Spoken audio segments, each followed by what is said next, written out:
Alas 5 Jess na, 1 Western Visayas na. Alas 5 Jess na, 1 Western Visayas na.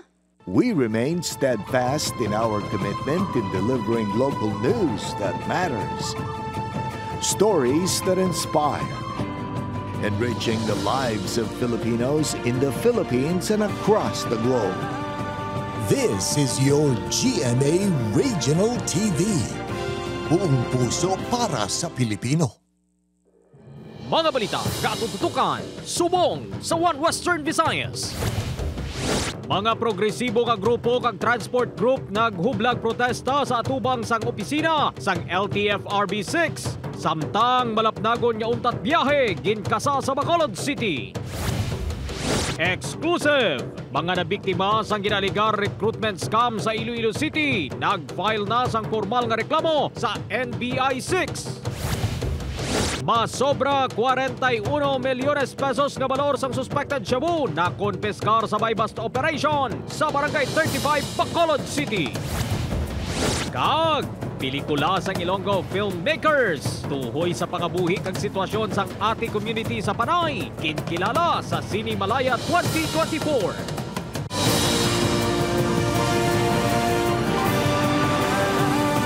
Ini ang GMA Regional TV 1 Western Visayas.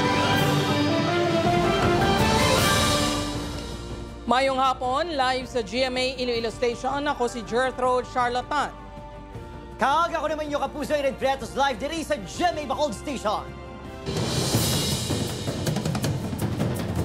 Mga kapuso, mga progresibo nga grupo kag transport groups nagpatigayon sa protesta sa atubang sa opisina sang LTFRB6 bilang pagpamatok sa PUV phase-out.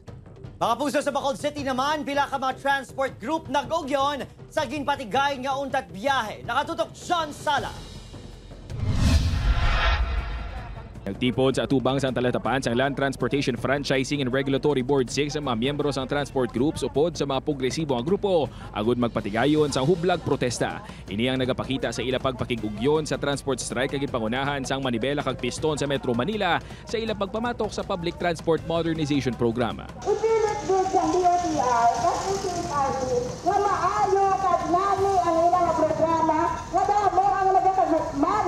Kung tagaan lang nila sa poder o kung tagaan nila magpagawa kamo sa inyong memorandum circular nga ang tanan nga luyag maggawa sa kooperatiba nga dala ang prangkisa na makabalik sa biyahe adlaw-adlaw. Wala sing may mabilin sa kooperatiba. Kahapon ginproklamar sang presidente sang Manibela Panay nga si Warren Gangoso magapatigayon sila sa utat biyahe subong adlaw. Apang talulupang doon nga bastante man ang mga PUV nga nagabiyahe sa syudad sang Iloilo. Sang ginpakigangutan sang news team sa Gangoso, ginpahayag sini nga wala nila gindayon ang ila isa ka adlaw nga strike.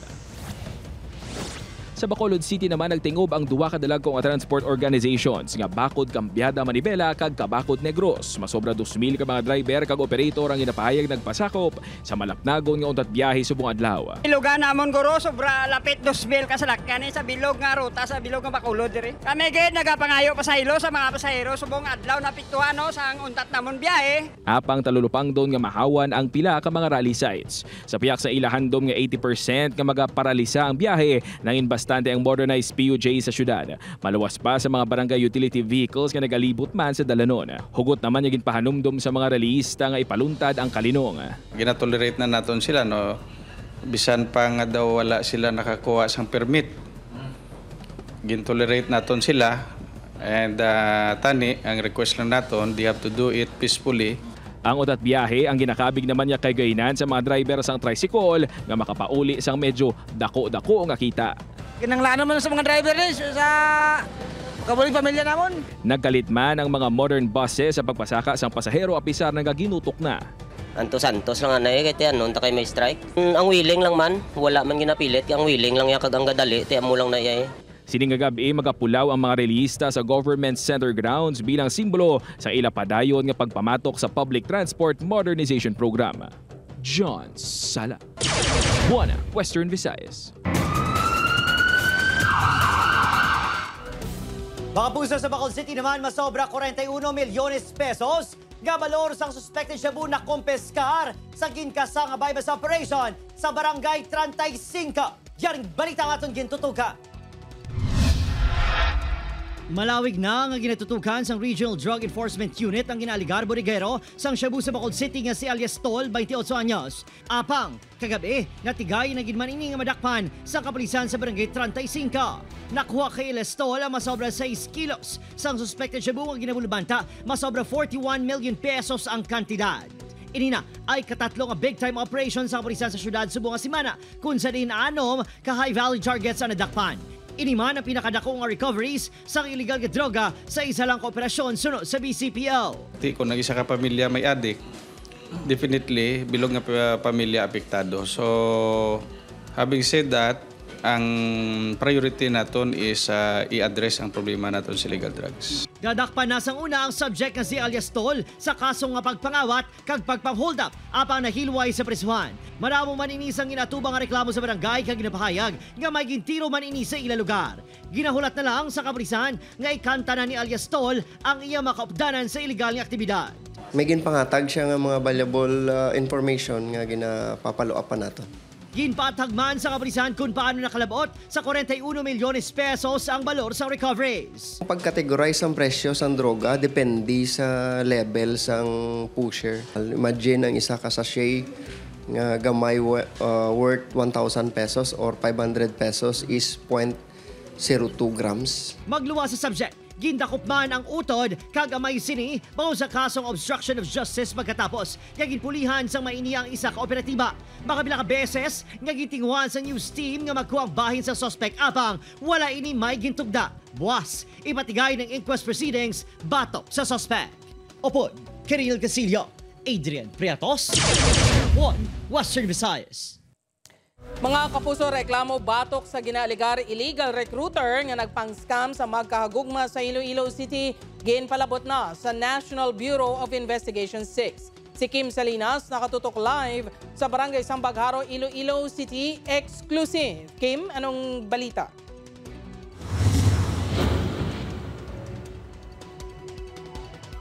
Jert, nagpasalig ang NBI 6 nga himuon ang masarangan agod masolbar ang reklamo sa mga biktima batok sa ginapahayag isa ka illegal recruiter. Nagpadulong na subong nga hapon sa National Bureau of Investigation 6 ang biktima sa ginaaligar illegal recruiter para magpalabot sang formal nga reklamo. Suno sa biktima, dako ini nga tikang sa ilabahin agud mapasabat ang ginatudlo nanunto sa ila bangod sa halit sini sa ilahandom kag pamilya. Hingyo sang biktima.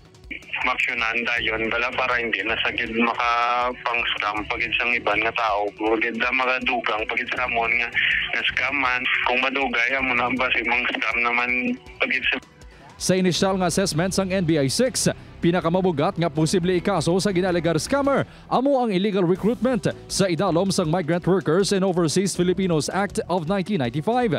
May penalidad ini nga hindi magnubo sa 12 ka tuig kag hindi magsobra sa 20 ka tuig nga pagkapreso. May multa ini nga hindi magnubo sa 1 million pesos. If the illegal recruitment constitutes economic sabotage, ini yung ginambal mo nga earlier kung syndicated or involving a company or corporation, the penalty of life imprisonment and the fine of not less than 2 million pesos. Mahimo man pasakaan ang ginapahayag scammers ang estafa nga may penalidad nga pagkapreso kag multa depende sa kadakuon sa kwarta nga ginkuha. Magluwas diri, posible man mahulog ang akto sa bayolasyon sa cybercrime in relation to computer-related fraud. Kung sa diin, kung mapamatudan niya guilty, mahimo ini mapreso sang hindi magnubo sa 6 ka tuig kag may multa sang hindi magnubo sa 200,000 pesos. Mag-aisyo pa man sang sabina ng NBI 6 sa ginapahayag scammer para makapatag man ini sa aligasyon kontra sa iya. Madumduman niya gintuad man sang tagreklamo nga may 12 pa ka mga nabiktima ang ginaligar scammer. Pila diri ang taga Bacolod City, Bicol kag Zamboanga. Tag 57,000 pesos kuno ang napadala na nila sa suspect. Sunod sa tagreklamo, plano man sang iban nga biktima nga magreklamo sa NBI. Sunod sa NBI 6, mahimo makapasaka sang formal nga reklamo ang iban man nga biktima sa ilatag sa NBI Regional Office. Apang kon matigayon, mangin separado ini kag hindi matingob sa isa ka kaso lang.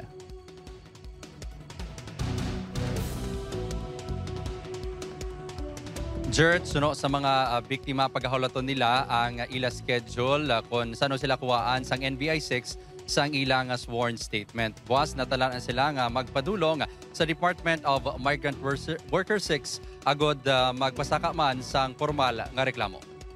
Jert? Padamo nga salamat sa update, Kapuso Kim Salinas. Mga puso sa Negros Occidental naman, ginapahayag ginhampangan nga posporo ginhalinaan sang pagkasunog sang anom kapamalay sa kilid sang baybay. Sa Silay City, nakatutok, Aileen Pedreso.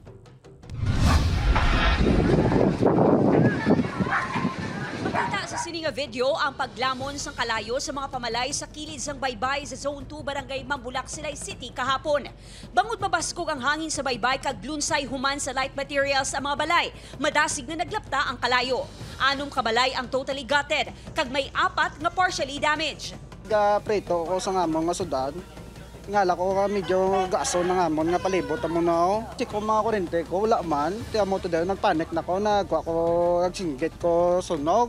Sa investigasyon sa Silay City BFP, ginapahayag sa isa ka residente nga may bata nga naghampang sang posporo sa idalom sang Taytay antis ang sunog. May ara siya sa mga nakita, no, nga mga kabataan. Nga for that time may ginahampangan sila nga mga posporo. Sa amuman sila nga time mamadlos ang hangin. So, isa na sa mga faktor. Nagapangayo isang bulig ang mga apektado nga residente. Mabugat gid para sa amon kasi number 1 financial gid guro. Sunod sa punong barangay, may relocation site nga pwede istaran ang mga nasunugan. Bangod delikado ang lokasyon sa mga pamalay, ilabi na kung may bagyo. Ang akon nga ginaano sa ila nga pwede iano na nila nga ang ilang pagdesisyon ang makapamayo man para sa ila. Upod Geruel Bangoy, Aileen Pedraso, 1 Western Visayas. Mga kapuso, full-length film tuhoy sa pangabuhi kag sitwasyon sa ating community sa Panay, ginkilala sa Cinemalaya 2024. Ilonggo filmmakers ginpakigbahin ang istorya sa likod ng award-winning pelikula. Ini ang gintutukan ni Zen Kilantang Sasa.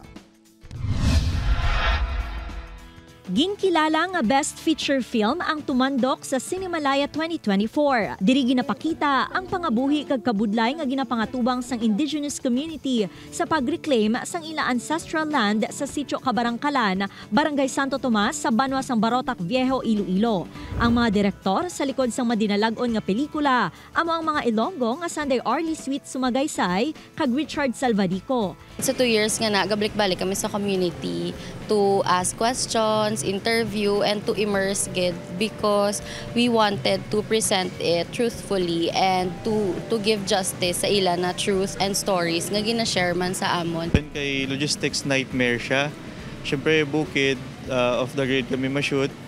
Tapos ang every location namon from one bukid to another bukid to another bukid. So sa bilog nga adlaw. Magluwas sa Best Feature Film, nakabaton man sila sang Network for the Promotion of Asian Cinema ukon NETPAC Award Best Original Score, Best Screenplay kag Best Supporting Actor kay Felipe Ganancial nga nagtindog bilang elder sang ati community. Ang training nila is more on understanding kung nga agi na obra niya, and that's why naka-deliver gid sila because ang community is very gigil gid sila na obrahon tani because for them it's their way to have their certificate of ancestral domain title. Hopefully gid nga mas-screen di siya sa Iloilo. Hopefully may ara man siya makakantuan nga festival internationally. Tinutuyo sang filmmakers nga makapangita sang sponsors, makapakigangot sa mga NGO agud mabuligan ang ati community nga mapadasig ang titulo sang iladuta.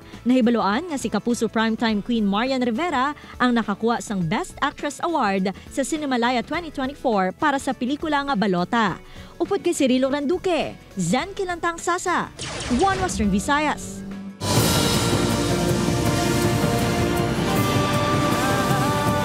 Ini ang GMA Regional TV 1 Western Visayas. Mga Mga kapuso, banwa sang uton nagapangaduha sa may pinakadamo nga kaso sa dengue sa Iloilo. Mga residente doble ang pagpangaman, ilabi na ang mga naga-istar sa masiok nga lugar. Iniyang gintutukan ni Zen Kilantang Sasa. Nagapangaduha ang banwa sang uton sa mga LGU nga may pinakamataas sa dengue cases sa probinsya sang Iloilo. Base sa datos sang Iloilo Provincial Health Office, nagdangat sa 223 ang kaso sang dengue sa banwa halin sang January 1 tubtub August 10. Inyang nagasunod sa Pasay City nga may 343 ka kaso kag nakadeklarar na sang state of calamity. Ang barangay Abilay Norte ang may pinakamadamo nga kaso sa banwa nga naglabot sa 15 halin sang Hulyo. Apang lunsay nakagwa na sa ospital kag alayo na ang mga pasyente. Bangod sini, kada Biyernes nagapatigayon sang clean-up activity ang barangay, agud masiguro nga matultulan kag maguba ang mga lugar nga posible pangitlugan sang lamok nga dengue carrier. Apang ang panghangkat sa barangay, ang kinahanglan ginamon subong is bulong, balamam sa spraying kay damo gidya ang lamok. Hagdamo naga-request samon nga mag-conduct sang residual spraying. Doble naman ang pangaman sa mga ginikanan sa barangay para hindi magmasakit ang ila kabataan. Si Manang Jocelyn regular ang pagpanglimpyo sang iya ugsaran. Madabong man kay ti umaman kami mo kag sapa mo ti galimpyo kag idya pirmi hindi kag idya nga siling magpabaya ikay gadabong nga ti simpre dapuan gini isang kwan malamok. Sa subong yara na sa 4,595 ang dengue cases sa probinsya sang Iloilo. Lakip diri ang suspected cases. Naglabot naman sa Napulo ang napatay bangod sa among balatian. Padayon naman ang panawagan sang Iloilo Provincial Government nga ipadayon ang kampanya kontra dengue. Upod kay Cirilo Randuque, Zen Kilantang Sasa, One Western Visayas. Kapuso sa Negros Occidental naman, 41 kabuhi nga baboy nga ginapahayag halin sa Cebu kag wala sa dokumento na intercept sa Escalante City. Nakatutok Aileen Pedreso. Natala na pakuntani nga dalon sa Bacolod City ang 41 ka mga buhi nga mga baboy. Apang wala na matigayon pa matapos na intercept sa mga barangay tanod kaupod ang katapos ng Provincial Veterinary Office sa Barangay Rizal, Escalante City sa Negros Occidental. Sunod sa PVO, ginpangitaan sa mga dokumento sa border checkpoint ang mga may dalasang baboy apang wala sang mapresentar. Mga 60 to 70 kilos ni siya. Ang naka-intercept ni sa ila ang sa barangay Rizal. Pag kita ni isang barangay nga tao, gin-check nila, bali no pertinent documents nga gipakita. Ginpahayag sa mga may karga nga halin sa Mulocabok, Sagay City ang mga baboy. Apang sa pagpangusisa sang otoridad, natukiban nga wala sang dokumento halin sa barangay nga makapamatuod nga didto halin ang mga baboy. Sunod sa PVO, may posibilidad nga halin sa Cebu ang mga ini, ginkarga sa pump boat kag ginsaylo sa truck. May possibility no nga halin na siya sa Cebu. Okay, kay hindi man halin sa Mulocabok. Gilayon nga gin-ship back ang mga baboy. Sa ulihi nga monitoring sa PVO, may 12 ka mga baboy nga na-intercept sa banwa sang Calatrava. Ginapatihan nga kabahin ini sang ginpa-ship back nga mga baboy halin sa Escalante City. Aton confiscate kag dispose properly ang na-apprehend nga baboy. Padayon ang hugot nga pagbantay sa border checkpoints agud masiguro nga hindi makasulod ang mga baboy kag iban pa nga pork products halin sa mga lugar nga may kaso sang African swine fever. Upod kay Ruel Bangoy, Aileen Pedreso, One Western Visayas. Mga personnel sa Tigbawan Municipal Police Station ginpaidalom sa drug test kasunod sa pagpalagyo sa isa ka suspect sa buy-bust operation. Si John Sala nakatuto. Nabot ang subong sa kontrobersiya ang isa sa duwa ka maging patigayon nga drug buy-bust operation sa Iloilo Provincial Police Drug Enforcement Team sa banwa sang Tigbawan, Iloilo sang Lunes. Ini matapos ginaligaran na kapalagyong isa sa mga suspect sa operasyon. Natabong operasyon sa Barangay Napnapan Norte sa diin nakapalagyo ang ginkilala kay alias Boy nga ginapasuni anay striker sang Tigbawan MPS. Nadakpa naman ang main subject nga si alias Mike. Gani nagwa ang issue nga posible na timbrihan ng suspect. Stand naton sir, wala pa kita sa wala agad kita nagaano dira sa aton personnel, pero kung may ara nga pagkakandakon ang aton kandak ang aton high ride cutters nga validation, open gid sir ang Atibawan Police Station sir. Kahapon din paidalom sa random drug test ang mga personnel kag ang hepe nga si Captain Lenantud. Suno sa direktor sang Iloilo Provincial Police Office, ang tanan nga ang gulo ang ila ginalantaw sa ila investigasyon. Ang drug test sa ilang gindungan sa nagkaladakpan sa operasyon bilang kabahin sa internal cleansing efforts ng PNP. Kaya natin tayo nagpa-drug test and there is a series of operations. So titignan natin kung anong magiging resulta ng ating drug test at mayroon din kaming ginagawang counter-intelligence effort. Tigaylo nga sa Tigbawan MPS, ginsay luman sa Oton MPS ang mga arestado sa mga operasyon para didto i-detain. Security concern means yung safety ng ating naaresto na high-value individual. So baka kulang, sir? Ibig sabihin kulang yung security, yung premises ng Tigbawan Municipal Police Station? Sufficient naman yung ating personnel. But sabi ko nga, it is our decision. Nag-usap kami ng aking intelligence officer. So yun yung napag-agrihan namin na dun muna namin i-commit. Samtang dakop naman sa ginpatigan nga drug bypass operations ang Iloilo City Drug Enforcement Unit, ang high-value individual nga ginkilala kay alias Bogs, 22 anyo sa barangay Bacau, Mandurriao, Iloilo City. Nakuha sa subject ang 150 grams ng suspected shabu nga nagabalor sa masobra 1 million pesos. Preso na ini sa karon sa Iloilo City Police Station 10. Upod kay Hans Tisherto, John Sala. 1 Western Visayas. Hugot nga ginadumilian ang pagpasulod kag pagbaligya sa mga isda gikan sa illegal fishing sa sulod mismo sa Food Terminal Market sa Negros Occidental LGU sa Bacolod City. Na-intercept sang damlaglang sa personnel sang B46 sa PCG ang kapin 180 kilos sa isang isda nga nakuha pinagi sa illegal fishing. Ginapanumdom sa mga stall tenant, supplier kag trader nga posible sila nga magapangatubang sa penalidad kung madakpan nga nagabaligya sa isda nga nakuha sa illegal fishing. Ginatubod ba ang tag-iya sa mga isda nga nakumpiskar nga posible konektado sa sindikato suno sa PCG? Sa namalan namon do kan ako ning sindikato bla may finance, may nag-obra sang dynamite, tapos may nag-operate sa lawon, may nag-baligya. So do mo na siyang ang nakita namon niya diri nga sa ining sitwasyon. Sa iban pa nga balita na disgrasya nga di pasahero nga jeep sa Leon, Iloilo nga ginkapatay sa duha ka estudyante overloaded suno sa kapulisan. Si Zen Kilantang Sasan nakatutok. Nadiskubrihan sang Leon Municipal Police nga overloaded o kung sobra sa maximum passenger capacity nga 27 ka pasahero ang jeep nga naaksidente sa Barangay Cagay, Leon, Iloilo kahapon sang aga. Base sa investigasyon sang kapulisan, masobra 30 ang pasahero sang jeep nga ginamaneho ni Yuben Cabansag. Matandaan nga napatay sa aksidente ang magtiyo nga menor de edad nga mga estudyante. Samtang pilason ang 16 ka mga individual matapos madisgrasya sa takladon nga bahin sandalan. Samon guro is recommendation sa LTO regarding sa iyang overloading. No? Ginpahayag sang kapulisan nga nag-areglohanay na ang driver kag ang mga himata sa mga biktima kag wala na sang plano nga magpasaka sang kaso. Ang balsang ginikanan nga hindi naman sila mag-file sang kaso kundi mabuligay na lang sila kay naintindihan naman nila kanong aksidente man ang natabo, and then ang driver is relatives man sang mga napatay naton nga biktima. Upod kay Cirilo Randuque, Zen Kilantang Sasa, 1 Western Visayas.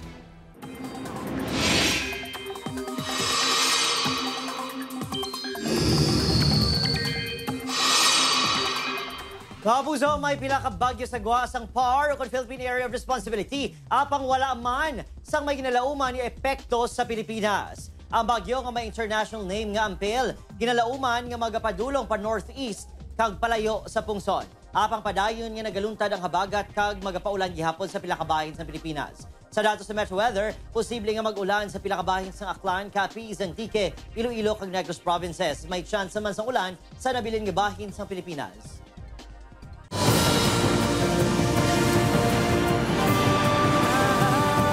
Ini ang GMA Regional TV 1 Western Visayas.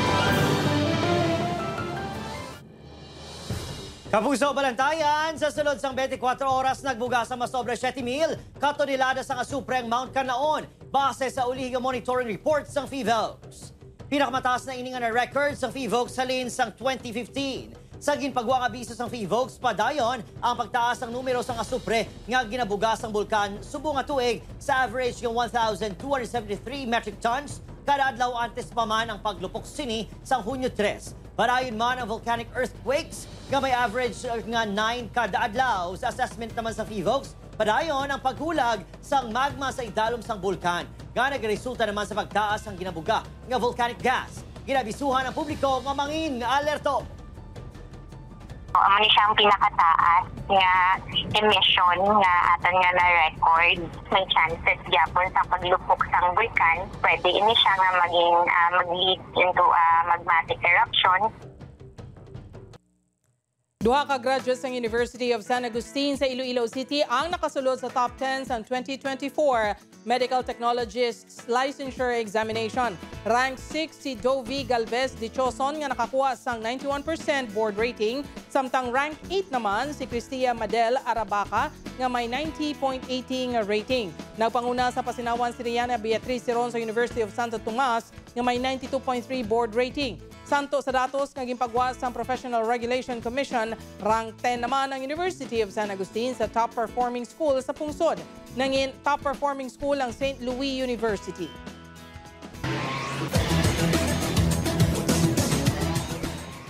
Tapos sa mainit naman niya ginabi-abi ang mga atleta nga Pinoy nga nagpakigbahin sa Paris Olympics 2024. Ginpangunahan ini ni two-time Olympic gold medalist Carlos Yulo upod sa bronze medalist Nashti Petesio, kag Ira Villegas kag iban pa nga mga atleta. Antes ini, una na nga nagbalik sa pungsod ang iban pa nga nilang kaupdanan halin sa Olympics. Halin sa Villamor Air Base, nagpadulong ang mga ini sa Malacanang kag ginabi-abi nanday Presidente Bongbong Marcos, First Lady Liza Araneta Marcos kag sang First Family. Ginatagan man sang presidential citations kag cash incentives ang mga atleta. Si Yulo ang ginhatagan sang Presidential Medal of Merit kag nagbaton sang 20 million pesos nga cash incentive.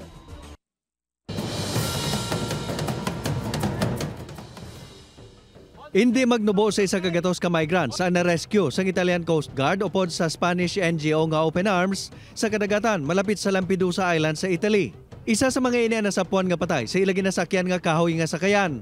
Ang mga migrant ang ginalakipan sa mga Palestinian, Syrian kag Egyptian. Lakip sa mga na-rescue ang 6 ka mga babayi, 4 ka mga bata, kag 2 ka tigulang. Nagapaobra subong sang detention camp sang Italy sa mga migrant nga nagaka-rescue sa kadagatan. Gindeklara na sang African Centers for Disease Control and Prevention nga isa ka public health emergency of continental security, ang monkeypox, nga mas kilala bilang Mpox. Ang Mpox ang una nga natukiban sa Democratic Republic of Congo kag naglapta sa tupad sini nga mga pungsod. Ini ang pwede makalaton pinaagi sa close contact kag nagatugas ang sintomas pareho sa trangkaso. Kalabanan sa mga kaso sini ang mild pero pwede makatugas ang kamatayon. Naglabot na sa 15,000 ang na-record nga kaso sang Mpox sa Afrika subong nga tuig. 461 sa natapikan sini ang napatay.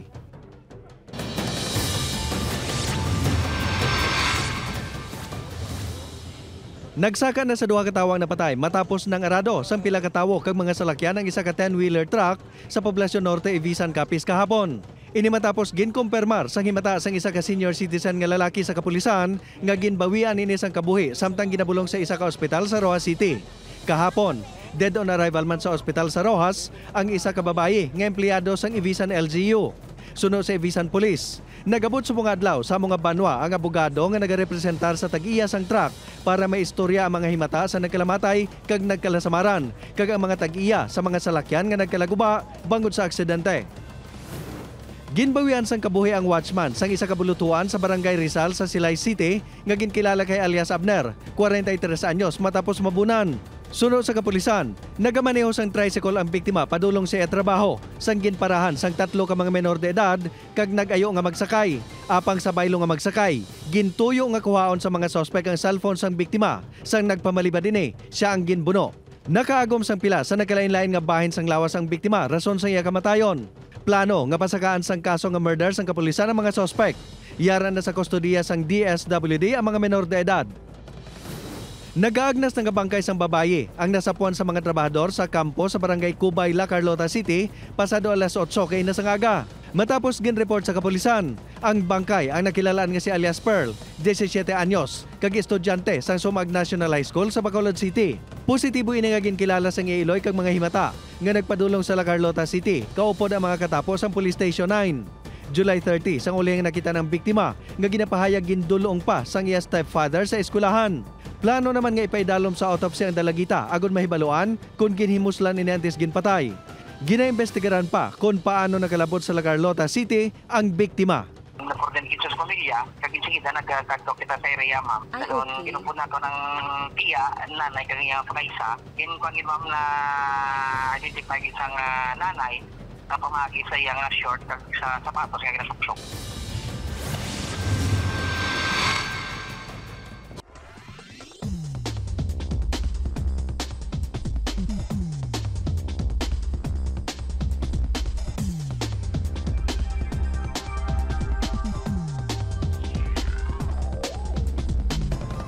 Sa aton mga kapuso diri sa Western Visayas ug subong man, sa aton mga kapuso abroad, madamo gid nga salamat sa pagtutok.